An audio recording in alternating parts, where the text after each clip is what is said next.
બનાસકાંઠા જિલ્લાના પ્રાંતિજ ખાતે આવેલ શ્રી સ્વામિનારાયણ મંદિરમાં શ્રાવણ માસની પવિત્ર 11 દિવસે હિંડોળા દર્શન માટે હરિભક્તોની ભારે ભીડ જોવા મળી હતી।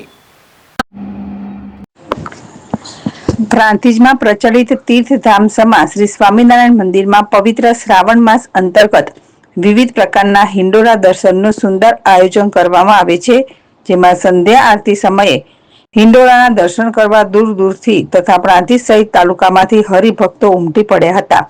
મંદિરના મહંત પ્રાણ જીવન સ્વામીની નિષ્ઠામાં યોજાયેલ આ ધાર્મિક કાર્યક્રમમાં ધર્મપ્રેમી ભાઈ બહેનો મોટી સંખ્યામાં ઉપસ્થિત રહીને ઘનશ્યામ મહારાજ, શ્રી ધર્મ પિતા, ભક્તિ માતા, શ્રી હરિકૃષ્ણ મહારાજ તેમજ રાધા કૃષ્ણના દર્શન કરીને હરિભક્તોએ ધન્યતા અનુભવી હતી।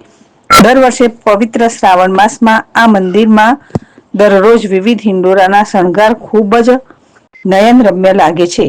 રંગબેરંગી ફૂલોથી સજાયેલા હિંડોળાના દર્શન કરીને ધર્મપ્રિય લોકો પુણ્યનું ભાથું બાંધે છે। મંદિરના ઉત્સવ પ્રેમી અને લાગણીશીલ મહંત પ્રાણ જીવન સ્વામી આ મંદિરમાં દરેક ધાર્મિક ઉત્સવો ધામધૂમથી ઉજવાય તે માટે હંમેશા પ્રયત્નશીલ રહેતા નજરે પડે છે। જીલ રાવલ, જેડેશ ટીવી, પ્રાંતિજ।